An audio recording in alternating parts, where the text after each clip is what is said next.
वाकई ये मन ही तो है जो अगर हमारे वश में है तो हमारा सबसे अच्छा दोस्त है, वरना तो यही हमारा दुश्मन है।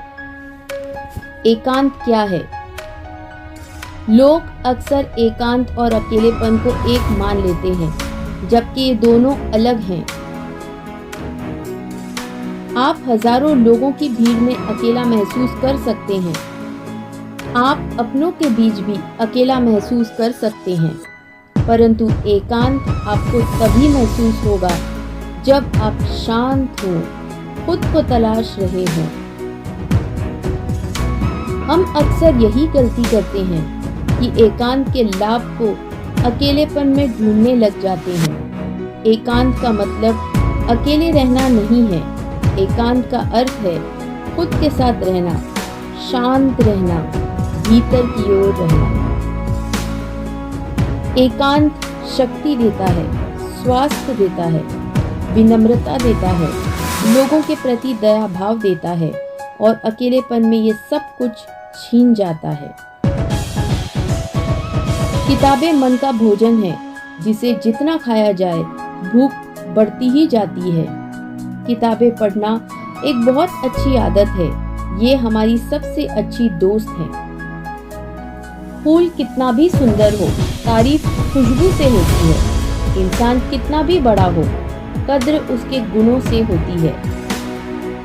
कौन ज्यादा सुखी है, सोने की चेन वाला या चैन से सोने वाला? व्यवहार घर का शुभ कलश है और इंसानियत घर की तिजोरी। मधुर वाणी घर की धन दौलत है और शांति घर की महालक्ष्मी। पैसा घर का मेहमान है और एकता घर की ममता। व्यवस्था घर की शोभा है और समाधान सच्चा सुख। जीवन में खुशी का अर्थ लड़ाइयाँ लड़ना नहीं है, बल्कि उनसे बचना है। कुशलता पूर्वक पीछे हटना भी अपने आप में एक जीत है, क्योंकि अभिमान की ताकत फरिश्तों को भी शैतान बना देती है और नम्रता साधारण व्यक्ति को भी फरिश्ता बना देती है।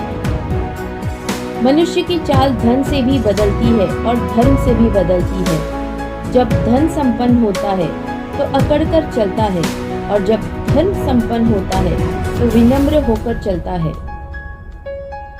हे ईश्वर, जिंदगी भले ही छोटी देना, पर देना ऐसी कि सदियों तक लोगों के दिलों में जिंदा रह सकूं और अच्छे कर्म कर सकूं। टूटा हुआ विश्वास और छूटा हुआ बचपन जिंदगी में कभी दोबारा नहीं मिलते। नफरतों में क्या रखा है, मोहब्बत से जीना सीखो, क्योंकि ये दुनिया ना तो हमारा घर है, न ही ठिकाना। दूसरा मौका सिर्फ कहानियां देती है, जिंदगी नहीं। परिस्थिति न बदल सको तो मन की स्थिति बदल लो, फिर दुख सुख में बदल जाएगा। जो व्यक्ति हर हाल में राजी हो, भला उसे दुखी कौन कर सकता है। खाना जो हम खाते हैं वो एक आध दिन में शरीर से बाहर निकल आना चाहिए, वरना हम बीमार हो जाएंगे। पानी जो हम पीते हैं वो कुछ घंटों में शरीर से बाहर निकल आना चाहिए, वरना हम बीमार हो जाएंगे।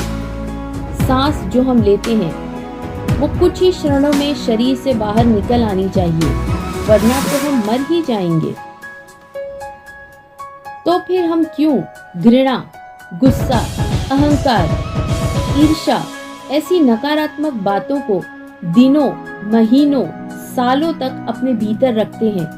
सोचिए तो सही, क्या हाल होता होगा हमारे मस्तिष्क का, हमारी मानसिकता का। निर्णय हमारा है कि नकारात्मक को अपने भीतर रखना है कि बाहर निकाल फेंकना है। यदि कोई इंसान बेमतलब की बातों पर भी बहुत हंसता है तो समझ लेना कि वो बहुत अकेला है। यदि कोई इंसान बात बात पर गुस्सा करता है तो समझ लेना कि उसे प्यार की जरूरत है। यदि कोई इंसान रोता नहीं है तो समझ लेना कि वो बहुत कमजोर है। यदि कोई इंसान बहुत ज्यादा खाता है तो समझ लेना कि वो बहुत परेशान है। और यदि कोई इंसान छोटी छोटी बातों पर भी रो देता है तो समझ लेना कि वो साफ और नेक दिल का है। अपने मन को कई होने से बचाइए। क्योंकि जब मन कई हो जाता है तो कान भरने के लिए कोई ना कोई मंत्रा मिल ही जाती है। शब्दकोश में असंख्य शब्द होते हुए भी मौन रहना सबसे बेहतर है। दुनिया में हजारों रंग होते हैं, फिर भी श्वेत रंग सबसे बेहतर है। खाने के लिए दुनिया भर की चीजें होते हुए भी उपवास शरीर के लिए सबसे बेहतर है।